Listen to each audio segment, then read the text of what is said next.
While we get started, I have a couple of remarks that I need to cover. So good afternoon. My name is Todd Masilko. I'm chair of the Interaction Design program here at ArtCenter. We're very glad to have you here as our guests. We're excited to celebrate the 20th anniversary of South Campus. So it's the opening of the Mullen Transportation Center, which you've all seen, but it's also 20 years here on South Campus, and it's super exciting. We're very grateful for the Mullens for the donation back in 2013 that helped make this space possible. My own personal addition to that prepared remark would be that as the chair of a department that shares space in this building with the newly remodeled Mullen Transportation Center, we're really excited to have this burst of creative energy moving into the building with us because it's really exciting. So yeah, thank you for joining us. We're here to talk about AI at ArtCenter. I want to say a couple of things before passing it through the panel. So AI is a big topic, right? We're hearing about it, reading about it. There's, it may supercharge our creative work or destroy humanity or something in between, but it's a big topic. And the spirit of this talk, there is actually a lot going on here at ArtCenter, including us together at ArtCenter working through both the pros, the cons, the concerns, the upsides, the downsides, the risks, all of it. So what we're hoping to do today is to give you a sampling of what's happening at this moment in time by sharing some interesting class work. And we will talk through, and in the Q&A, we can certainly talk through some of the thorny questions that we all have. But we're here in the spirit of sharing and letting you know sort of what's going on here at ArtCenter. So our guests include Thom Meredith. Thom is a graduate of graphic design at ArtCenter, teaches in interaction design. I'm going to freeform this a little bit, but Thom has taught for years in our undergrad interaction and graphic design programs, prototyping and coding type classes. So think web development or app development, but in the last few terms has been working with students on actually incorporating working AI models into their web and app prototypes. That's the simplest way to introduce it. He'll share some work in a second. So that's why we invited Thom. Kelly Weldon is one of our very first graduates of our interaction design program here at ArtCenter and is currently working on the team at Adobe that is developing what they call Firefly. Firefly is the initiative that embeds AI-related tools into all of the various Adobe Creative Suite software tools. Super interesting, so that'll be great to hear. That's why we invited Kelly. Eric Roth works in the entertainment design department here at ArtCenter, and again, I'm going to freeform this a little bit, but I believe launched the very first virtual production class here. He's run it a few times, but we have this virtual production class running in the entertainment design department. And again, I don't want to get ahead of Eric's presentation, but that uses like game engines and simulation plugins and various AI-related things. And the students are doing amazing work with it. So hence, that's why Eric's here. And Jenny Rodenhouse, my colleague for our entire time in the interaction program here at ArtCenter the last 12 years, runs the Immersion Lab, which is our creative tech prototyping space, which if you haven't seen it yet, is just around the corner. It'd be a great place to check out on the way out of here after the talk. We've got some students in there showing really interesting work. So that's the panel. I hope you can see this okay. In the preparation for this talk, I stopped in and talked to our colleagues in the archives, which is just down the hall. And the team in the archives has put up artwork all around the building to show the evolution of the South Campus, the history of work here at ArtCenter. But I asked Bob Dierig, our archivist, what do you got from the early computer labs? And so this is a good one from 1988, which you'll notice there's some 3D computer graphics and rudimentary animation tools on the screen. So one of the things that we were talking about in preparation for this talk is that, okay, so with AI, big disruptions, potentially in creative fields, big changes in technology and tools. Maybe of a bigger scale than we've seen before, maybe not. But ArtCenter and new technology, ArtCenter changing roles, curriculum, That's actually not a new story. We've gone through it many times, but even in the time that I can remember, desktop publishing and software tools in the 1980s, changes in 3D animation tools in the 1990s, web, apps, the game industry. So actually ArtCenter has a long history of being fairly proactive about experimenting with technology, I think identifying what works, what doesn't. Our students are also very proactive historically with it, and they're doing that now with AI. So just wanted to make that point quickly. Yeah, we use all kinds of stuff. This is by no means comprehensive. I wanted to show this slide to point out, towards the left of the slide, you see things like Watson or Effectiva, which is like emotion recognition, computer vision tool sets, or Teachable Machine, which is a Google free platform that you can use to train it to recognize you or household objects or poses and have fun and learn about training AI models, all the while that you train Google's models. So we do that kind of stuff and have been for years. The middle row, obviously generative imagery is, in the last 2 years particularly, it has exploded. Midjourney, Stable Diffusion, DALL-E, so we'll talk about that bit. And then over towards the right, we're familiar probably with ChatGPT and Copilot and Firefly and some of those tool sets. They're widely used by students for all kinds of things, including writing their essays and review questions. And we talk about what that means in class. But then Unity and Unreal Engine are two things that we need to just be aware of if we're not. Some of you are super aware of it, others maybe less so. But those are both game engines that were developed over the years to run video games, 3D environments in video games. And as such, they connect with live data and simulations, basically machine learning, artificial intelligence things. And they're developer friendly, so they're easy to work with relatively. But in the last few years, game engines are being used for lots of things beyond games. So this is my third grade 101 level description of it. So like in your car, if you have a new car with a visualization of a vehicle on a road, almost certainly that interface is running through Unity or Unreal. Here in the Immersion Lab, or in our virtual production class, our students are using that to visualize sets and production. Some of our students are making interfaces and running the graphics and the simulation and the data through game engines. So in addition to the ChatGPTs or the Midjourneys or the Adobe Fireflies of the world of game engines with various AI and machine learning plugins I think is a really, really big deal that I feel like outside of industry maybe we don't talk about quite so much. Okay, so we're almost to the panel. So then this is a biggie. We're all really aware of it. Every single thing that we just talked about relies on massive amounts of data to train the models. Whether it's how does ChatGPT know how to construct a sentence? How does Midjourney know how to make a great-looking dystopian sci-fi cityscape, right? It's trained on other work. And sometimes that work is from a carefully curated data set in which all of the images and text have full rights and permissions assigned to them. Most of the time, that's not the case. And so we talk about this a lot too, is that there are lots of ethical questions and considerations. Sometimes we get really excited about the possibilities of AI tools, and sometimes we think, am I kind of stealing somebody's work? Or what if my work is used to train a model and nobody tells me? That doesn't seem right. So we're grappling with that too. Originality, attribution, how do you protect intellectual property? What is even original if we're all using AI tools as part of our creative process?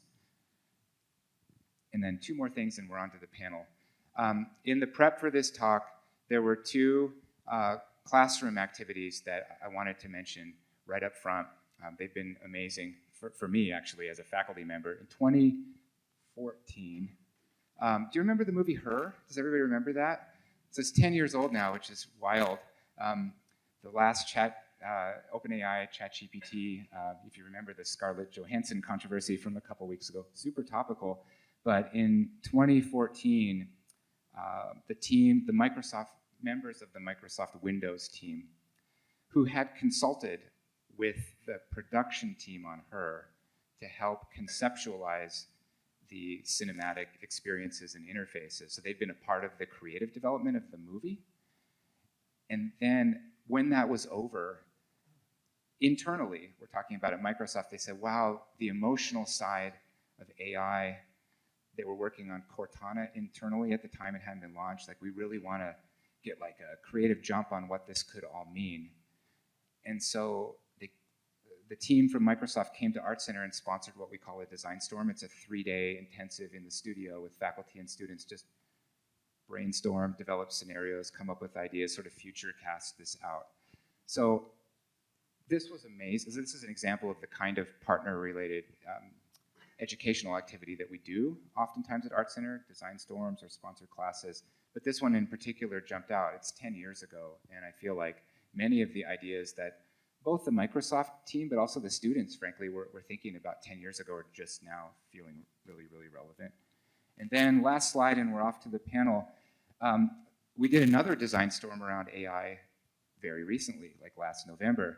And that came back to us. This is like the full circle of life via Kelly Weldon from Adobe. And we're really, really honored to spend 3 days with students and faculty. Again, in this case, conceptualize and brainstorming, what does this mean? Again, we're thinking of this from the context of like Adobe Creative Suite and future Adobe tools. Adobe was the sponsor, Kelly was involved. But it was wonderful. We had students in this design storm from 10 different degree programs here at ArtCenter. So we had film students, entertainment students, photography students. Of course, we had interaction and entertainment design. But we counted 10 degree programs. That's the widest array of participation in a sponsored initiative I think that we could find. So we're proud of that. And it was really, I think it was good. Yeah. So, all right. So with that, wanted to just frame it up a little bit, and then I'm going to stop talking aside from asking questions. We're going to just quickly go down the line, and each of our panelists has a few things to share, maybe 4 or 5 minutes each, and then we're going to do Q&A. Or we're going to talk, and then we'll do some Q&A. So I'll start with passing the remote to Thom Meredith. All right, so this is so we had is this on? Great.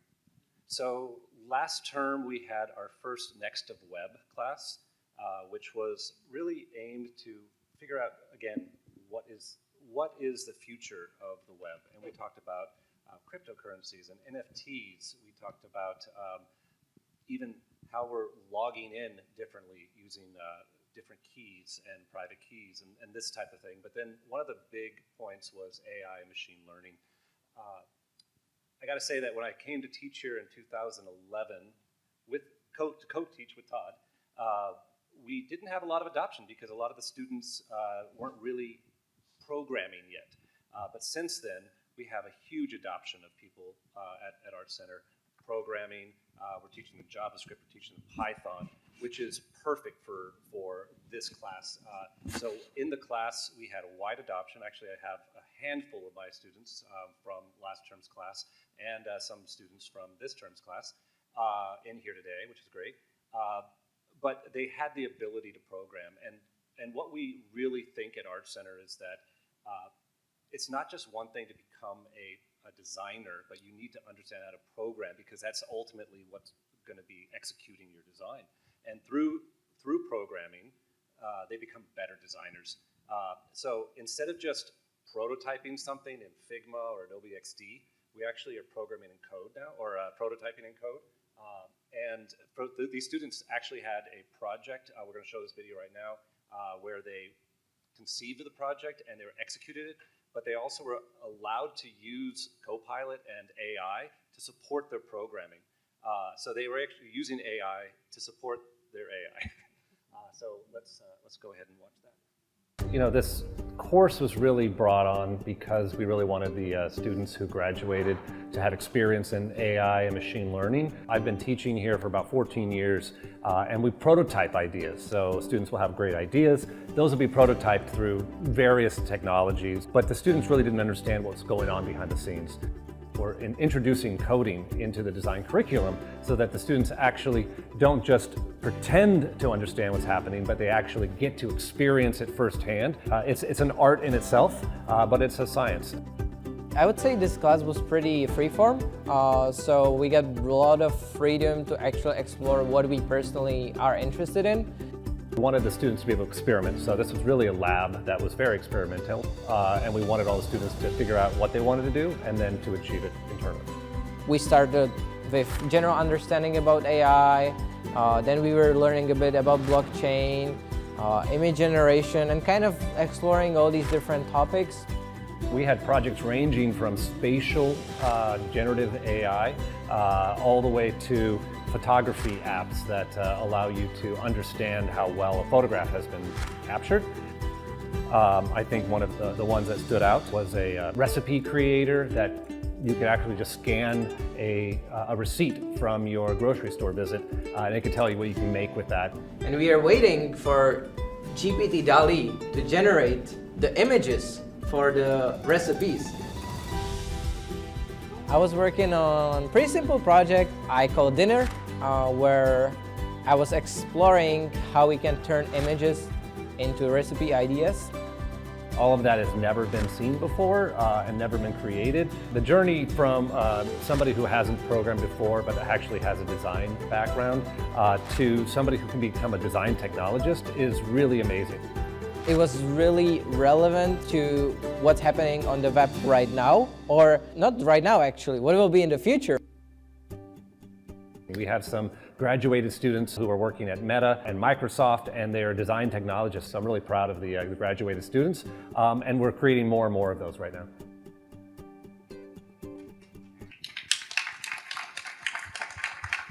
And aren't we curious about that AI-generated gazpacho recipe that popped up? Because I am. But anyway, yeah, thank you. Okay, hi, I'm Kley Weldon. I am an ArtCenter alumni. I graduated in 2016 in the Interaction Design program, and I had a focus in design matters at the time. That was before it was a minor. And now I work for Adobe, and I work on generative AI, specifically Adobe Firefly. So I'm going to show you a little bit about that.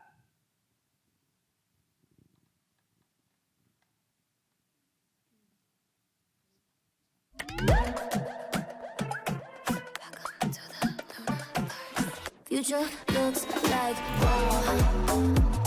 Oh wow. It's like wow. Yeah.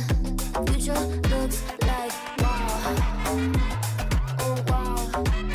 And it starts right now. Yeah. Future looks like wow. Go and get it, go and get it, go and get it, go. Go and get it, go and get it, go and get it, go. Go and get it, go and get it, go and get it, go. It's coming up right now, and it's looking like how? Wow. Wow. The future looks like wow, and it starts right now. It's like wow, you should do this, yeah. It's a brand new future. Wow. I'm always really impressed by our hype videos. So empowering ideation and creativity for everyone.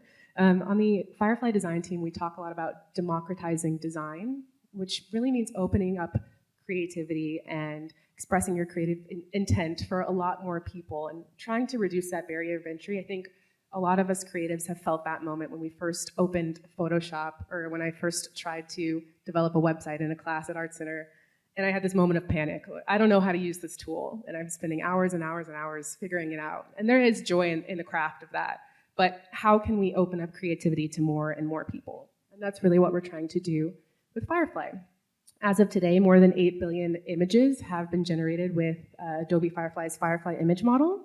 And Firefly is really this group of foundational models, and they're built to support creative workflows in different tools. It could be different services like the web. There's a Vision Pro app in our Pro tools, so like Generative Fill, or some of the things you're seeing coming into Premiere like Enhanced Speech. The current models are trained on licensed content only and public domain content. We do not train on customers' artwork, and we do not train on images that are just openly on the internet. So it's very restricted. We recently released a preview of Firefly Image Model 3, so we're constantly updating the models, trying to improve them. So the goal with Image Model 3 is more photographically realistic content, images, and greater quality with more detail, and the images more accurately represent the prompt that you're using to generate the images. There's also some fun new features like structure reference or style reference that you guys should try out. They're pretty fun. And Firefly is designed to be commercially safe for individuals and enterprises. That means that when you generate an image, you can use it in your work, whatever kind of work that is. I'd also like to talk about content credentials. So something that's really important to our team is creating more transparency within AI. So when anything is generated with Firefly, we attach this tamper-evident metadata. So if you were to take something that was generated with Firefly and go to the Content Credentials Verify site, you could see what tool was used to generate that, what was manipulated, and just really understand how that image was created. We want to bring this to lots of different types of media and also just get a lot of other AI companies on board with this level of transparency. So if you go to the Content Credentials website, you can start to look at some of the companies that are also going to be adding content credentials to their generated media. Thank you. Thank you for that. I am my name is Eric Roth, but I'm also an Adobe Firefly user, so big fan. And thank you, Todd, for having me on this. So I am, as it says here, I launched the virtual production class at ArtCenter. It was so I was working in entertainment design, but what was really unique about this is we had the opportunity to open it up to anyone that wanted to learn about this new innovation. So this is the initial slide. That's the introduction of the class. It's basically just to empower people to figure out with Unreal in real time how to create what is the vision and easily bring it into Engine and then, tell your story. So the way that I explain it and walk through is the idea, the best use case that everyone knows about this with The Mandalorian is that is where innovation was really pushed. So the idea was, let's make something real-time in Engine, get it on the screen, and make it what they call in-camera visual effects. So what that means is what you see is what you get. And so that was groundbreaking in the sense of you're taking an idea as an artist and then trying to get it as fast as you can on screen, on set, and then the ability to not only take that idea, lock it in, have the control of that environment, but switch scenes immediately, which was like pretty bonkers in my world of, as a digital artist, how long it took to get an image up there and make it happen.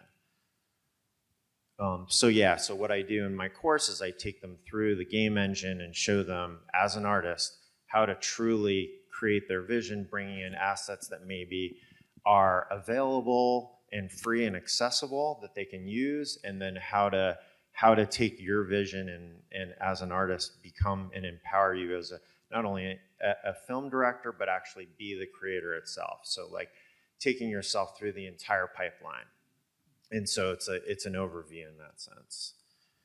And so what I do is I also bring in professionals from all over LA in the industry to talk about all their different tools. So this one in particular, which was called image-based lighting. So he brings in, it's basically in my class, I also, because it's a very technology intensive class, it's to kind of like not overwhelm you with all the technology, but show you how it enhances it, right? So by the time you end this class, you've at least have an idea of what all these things mean, and you say, okay, I've experienced this, and maybe this is something I might use, or maybe this is something that won't help solve my problems in the future. Oh, I'll skip over that. And then the idea is I run them through, like I said, the entire pipeline. So what that is, idea to vision. So I take them all the way to the end of the course, and then I say, okay, now that you have this idea, let's create it. I'll walk you through it, and then how would this actually be shot on a stage in a volume? And if so, would this be the right execution? I want to make it clear to them that it doesn't solve all problems, right? But it solves certain problems. So that is kind of the idea of the course. But the last thing I'll say about the course in general, as it is, like I said, there's a lot of technology. What I'm trying to do is empower artists to say, there's not one tool that solves all problems. It's just, here are some thoughts, and then I'm trying to empower them to then go out and research other things that might help them solve their problems, right? So it's just getting them used to all the different tools that are out there. And then the last thing that I'm going to do is show a little reel of some of the work that's been done throughout the last couple of semesters.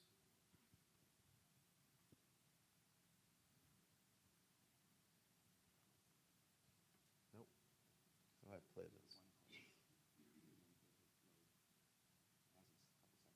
Oh.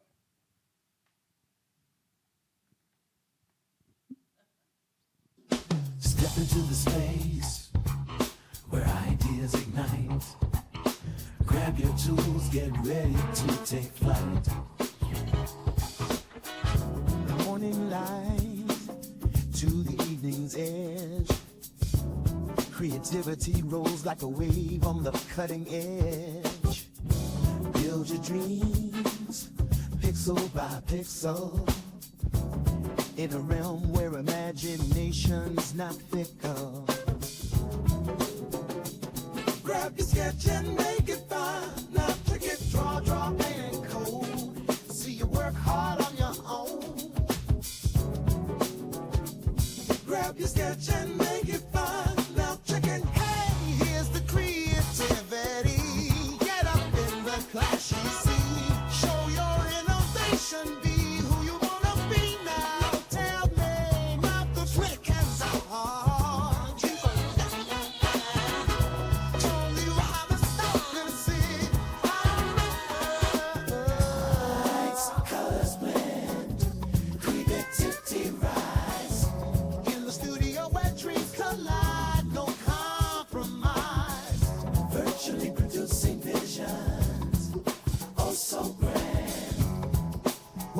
Stroke is a new command.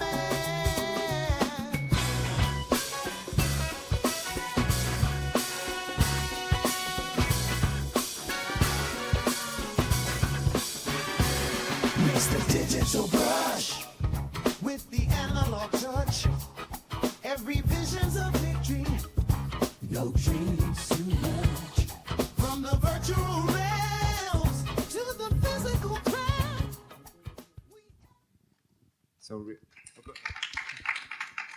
I wanted to actually ask before we move on, so that you all saw the note about the song, in case you're wondering what the music was. It's an AI-generated song.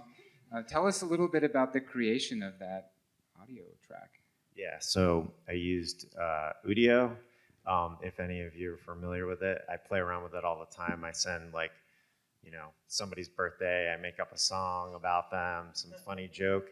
So I thought this was totally appropriate, and I basically prompted all the descriptions about the class, that it was at ArtCenter, an art school, ArtCenter, College of Design, and virtual production class, and I put in a few prompts and gave it, like, the style I wanted was funk soul. And so I thought this was a good thing to bring together, and I actually didn't have any, like, edits or anything to it. I just threw it on there, it worked. Yeah, and so that example alone, I'm going to just maybe preview the discussion a little bit before Jenny goes. There's a couple things in there. So first of all, that's kind of wild that it's that quick and easy, and then that triggers all kinds of thoughts about jobs or whatever. But on the other hand, you were describing the prompt, right? Like basically the text, what you asked the software to do in order to create the song. And I wanted to just bring up this point because we're going to talk about it more in a minute.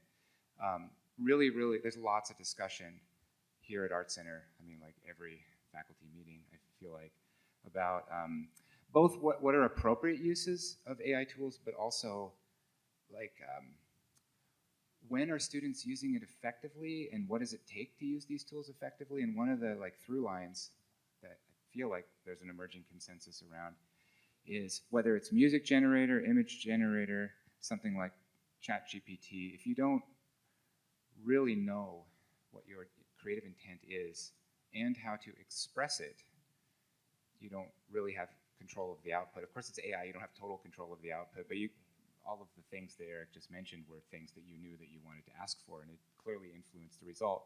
So this makes us think a lot at ArtCenter, a lot of discussions about the importance of fundamental principles of design education, writing, like students need to be good at writing, like actual writing, before they can write prompts for ChatGPT to then edit AI-generated text. But there is a foundational component of education that I think it feels like as more and more of us are using AI tools in our daily lives, the fundamentals feel really important. So I think we're going to talk about that in a bit, a lot probably. But thank you, Eric. That was awesome.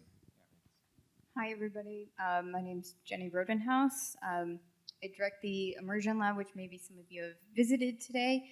It's a transdisciplinary space, so students, that means students across ArtCenter, can take classes or workshops in the lab.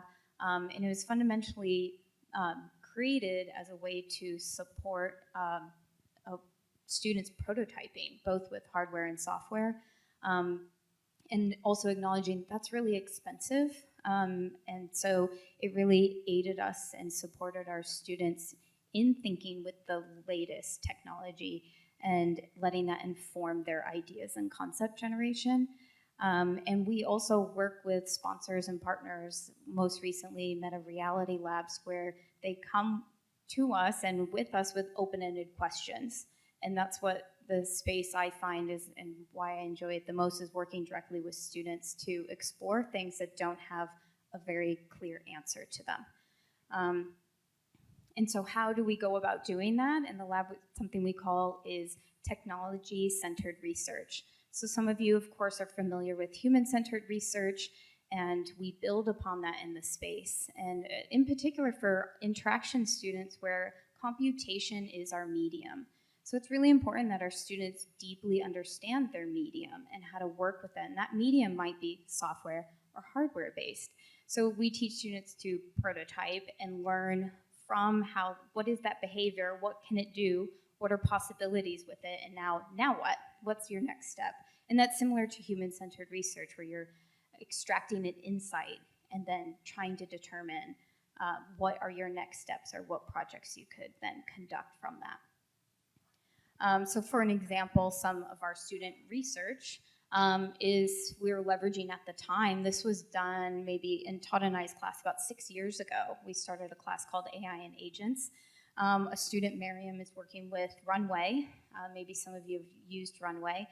But it was fantastic in terms of getting students to be, it provided a graphical user interface, something that was pretty easy to pick up, and understand the value and like challenges of artificial intelligence. You know, how do we move students away from just saying, it knows everything. Oh, the AI can do it.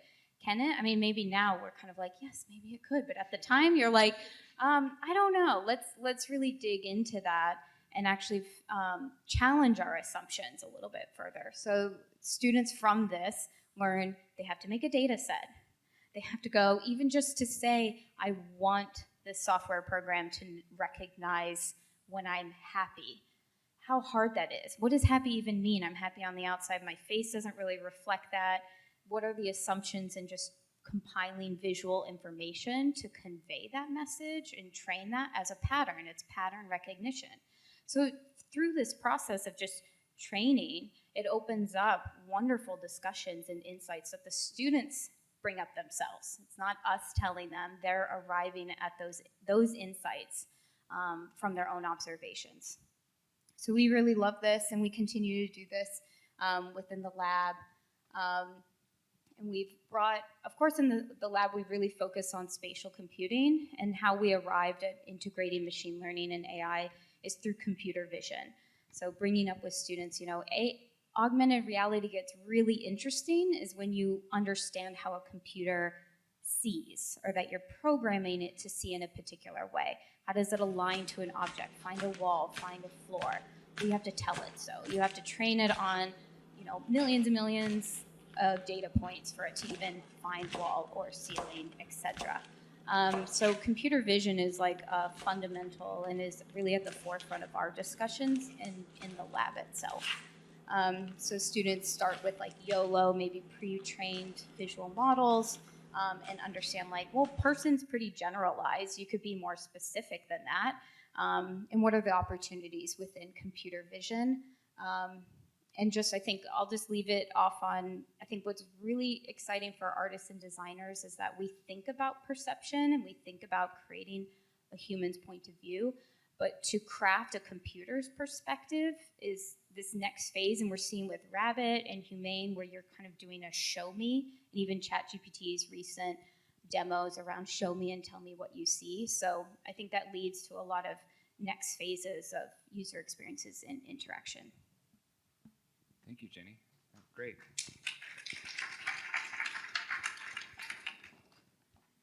All right, well, maybe I'll start by just asking you a question to follow up on that. So the Immersion Lab, when did the Immersion Lab start again? About 8 years ago. Yeah, so it sounds really official, you know, and we have a really nice room now and a lot of great equipment. The Immersion Lab 8 years ago was an unused room in the 1111 building with a couple of gaming PCs and a couple of VR headsets that we needed to acquire for a class. And but immediately, I think the students, again in ArtCenter fashion, took to the technology and began prototyping. So I was going to ask the first question about the changes that you have seen in the last few years. Just okay, our students at ArtCenter, I feel like very much the spirit of the Immersion Lab is we learn, as you mentioned, through working with the medium, in this case code or prototyping. Could you talk a little bit about what are the most significant changes that you've seen with student work just in the last few years? Yeah. I think I've been surprised at, you know, here in the lab we're talking about like emerging technology, future, like what could this be? But then at the same time, I think with machine learning and computer vision, it's echoing the fundamentals that students are introduced to at ArtCenter through like Design 1 and Design 2, color, shape, line. If you're trying to program or pass that knowledge on and have it scaled or replicated within a computer, you yourself have to be an expert at that language, at that formal language. And so I'm always struck with that we are always oscillating between those clear foundational skills, what makes us artists and designers, and then leveraging that to really conceive or conceptualize about a future interaction. And then maybe to follow on that theme, I mean, Eric, you were mentioning the Mandalorian. Yeah, we've heard a lot of stories about the Mandalorian. So I'll mention that I, through participation in an ArtCenter class, a little over a year ago, we visited an Amazon studio virtual set. We got a tour. We got the tour, saw the Unreal Engine and the previs demo. It's really mind blowing. And so a similar question about the biggest changes that you've seen, perhaps on the maybe film and TV production side, like what those impacts are for creatives specifically. Yeah, I mean, the impacts are definitely huge. I think for me, so I've been in a space just based on what I've been doing the last few years is more, I used to be very focused on artistry and working on the traditional pipeline. And then once I got into Unreal Engine, it was just sort of like my brain just went in 1,000 different directions on how things could be solved. And so in that sense, it brings up ideas that hopefully people will kind of generate new types of solutions on how to tell stories, not just in the traditional sense of like linear storytelling, but immersive experiences, whatever it is. And so we're sort of in this fuzzy stage of where that's going to be, but I think people are trying to think about that. And so I talk to friends all the time that are at companies I used to work with, DreamWorks and Disney Animation, and some post-VFX houses. And they're still kind of caught up into the, okay, I get from point A to point B, but starting to break out of that phase. And I think once they do see all these other ideas and innovations, you know, what I tell people about virtual production, to your question, is, you know, that is one solution, but all those tools can also create different solutions that haven't been discovered yet.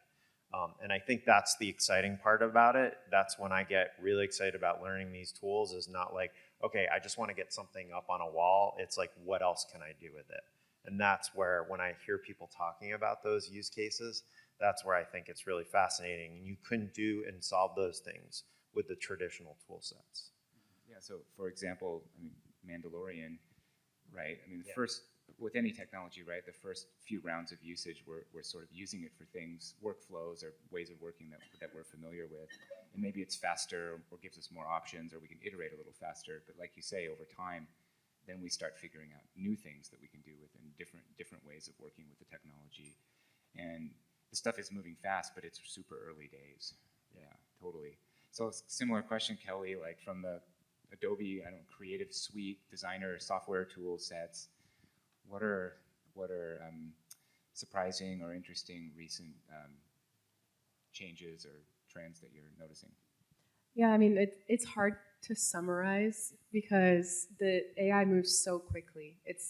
There are new tools, it feels like every week, and they're usually being made by these, small groups of people who are just really exploring what you can do with AI. And I found it to be really interesting and inspiring. And initially, I was actually really weary, and I was afraid to join the Firefly team because I was like, oh, I don't know if I want to be responsible for this.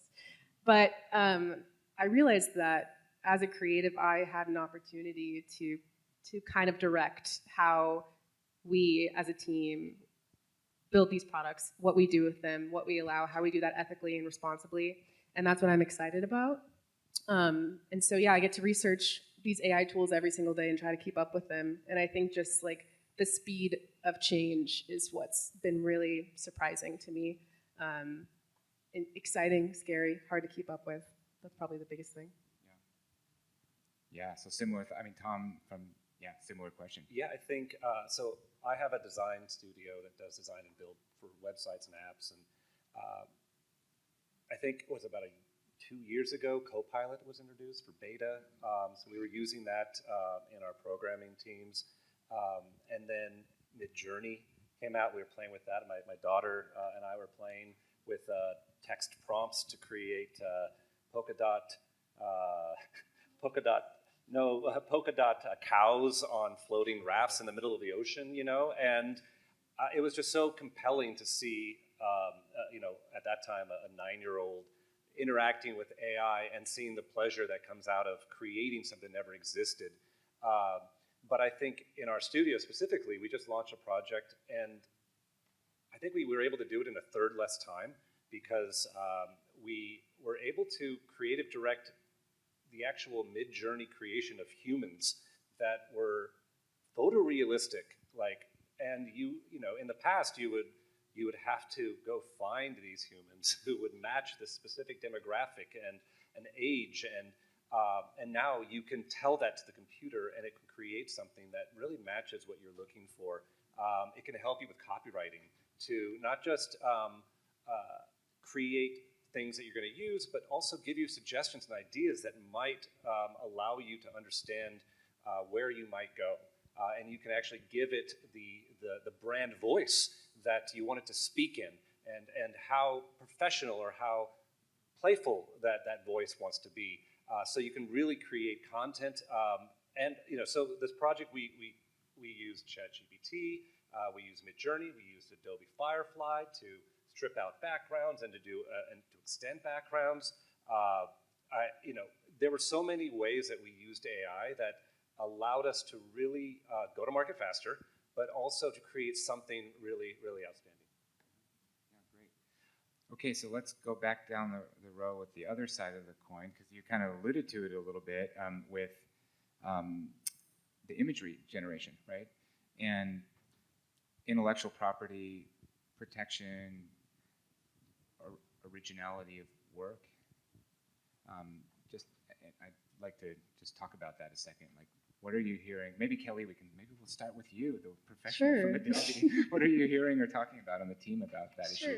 I think one thing that's interesting that I've learned about generative AI and these models is that your model is only as good as your data set.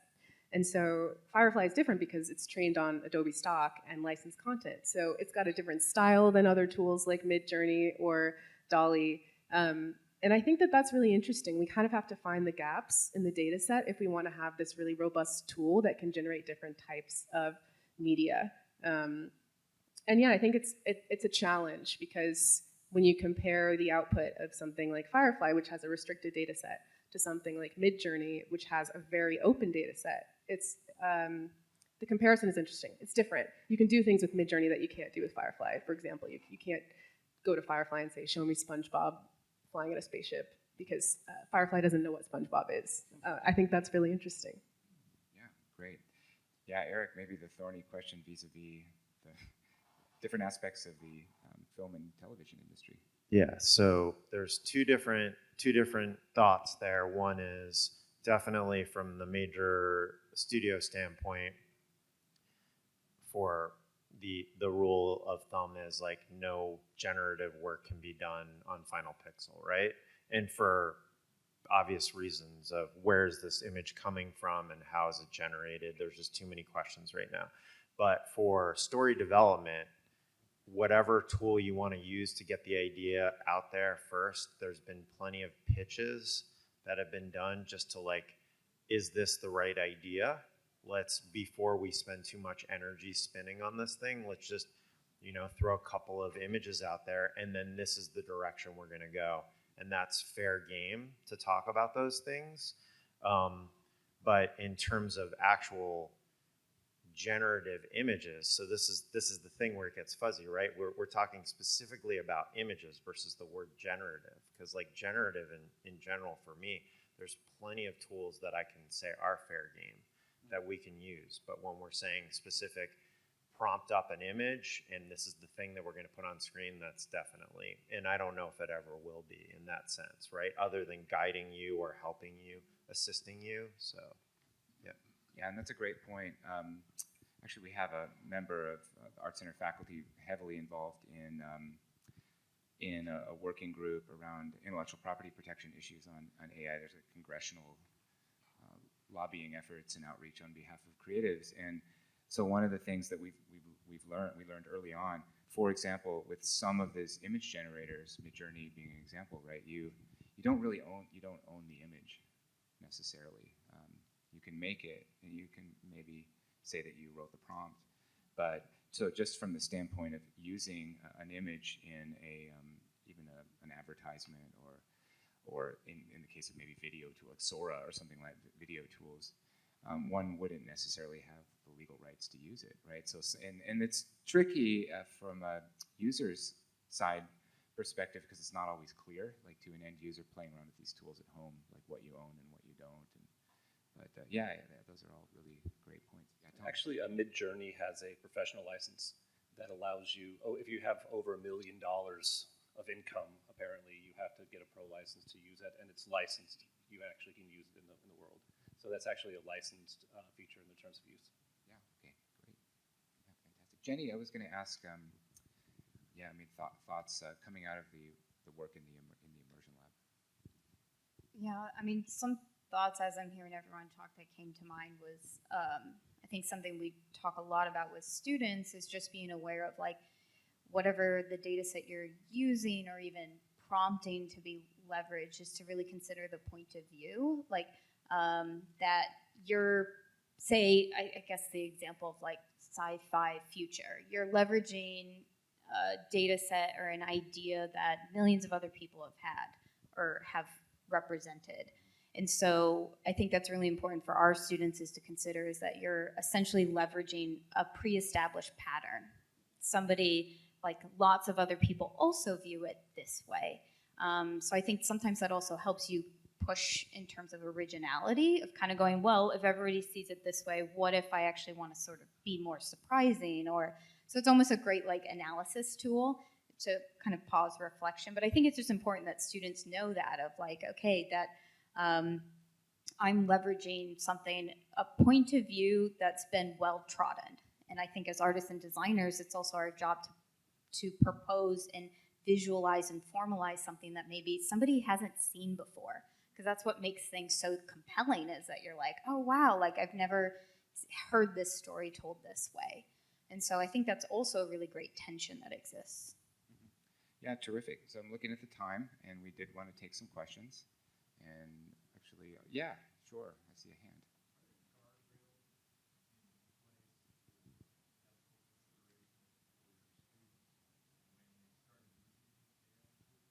Yeah, so the question was guardrails in place for our students as they've started using the tool. I mean, honestly, this is what we've been navigating together and are trying to establish in a really, really fast-moving world. And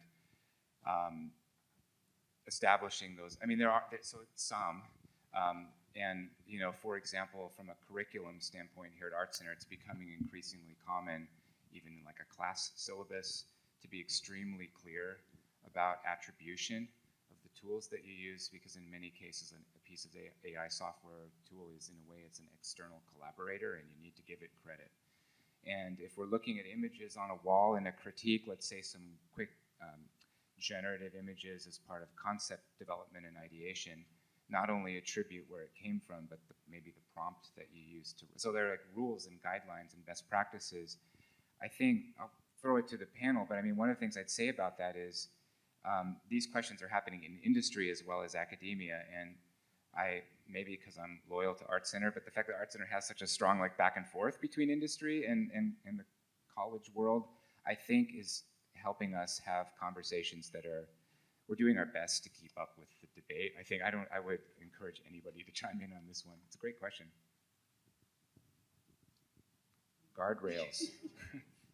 What do you tell your students, Eric, in the virtual production class about that? Well, so it's interesting. In my class, it's all about 3D generative art, right? So there aren't great tools out there. So I have less restrictions in that sense, but you know, something I had sort of touched upon earlier in terms of generative, there are actual tools that I use that make you more productive, right? And I explain that to them. I say, I'm not here to empower you a tool that will just do your job for you as an artist, but will actually get you there a little faster to be creative. So for me, I will touch upon it and I'll ask them how comfortable they are about it. We approach it and we talk about it. But I do make it clear that I'm not looking to find tools for you to do your job for you. Right.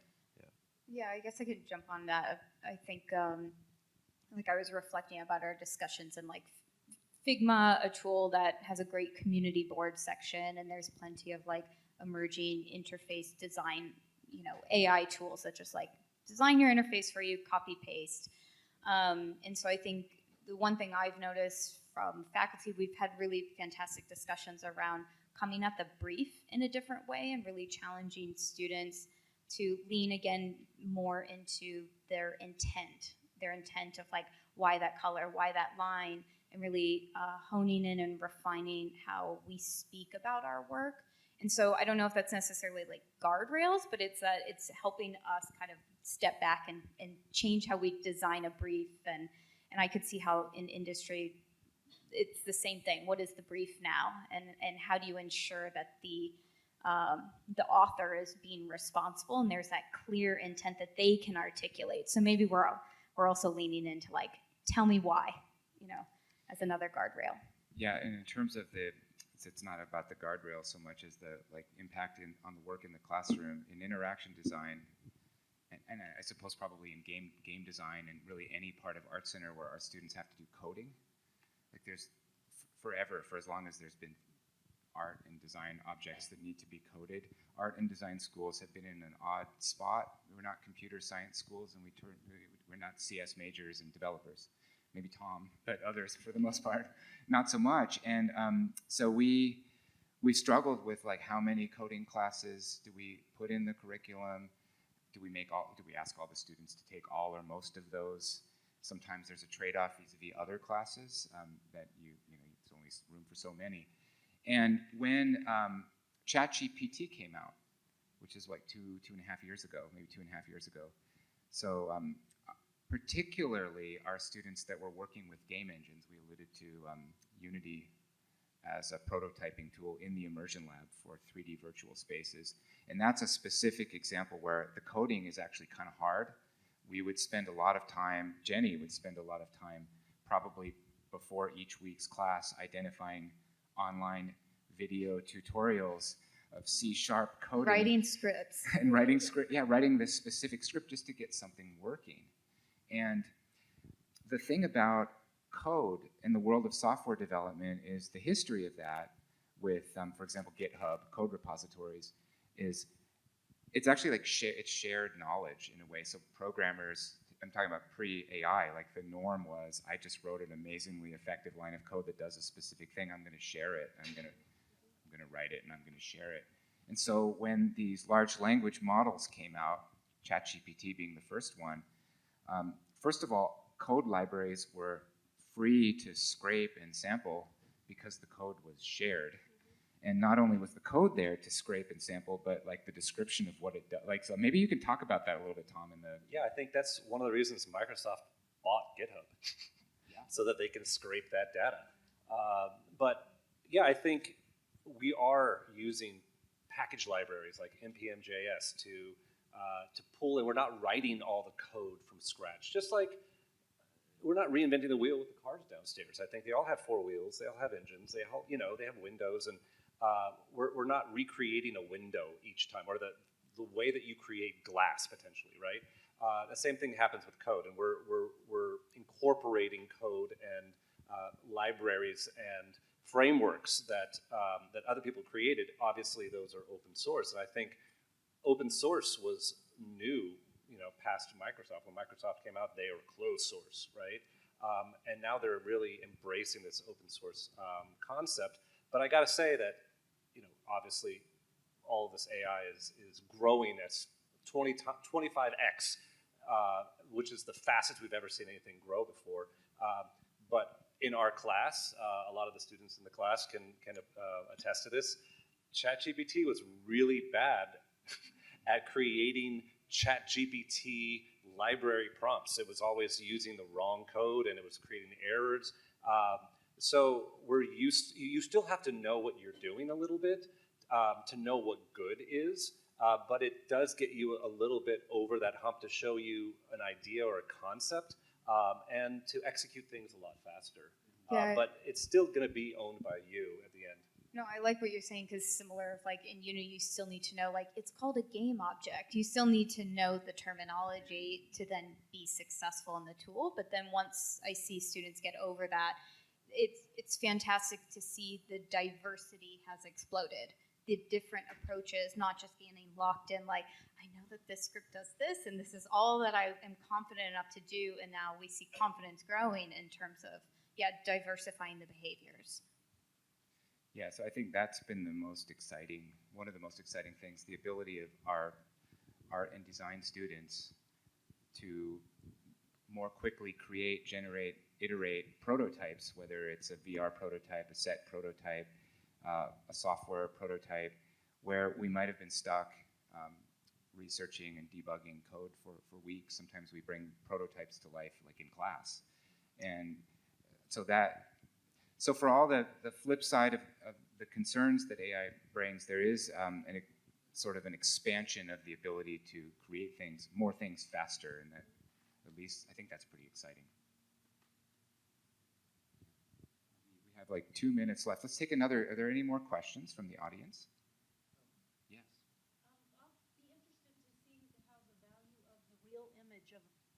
I'll be interested to see the value of the real image and how it holds up.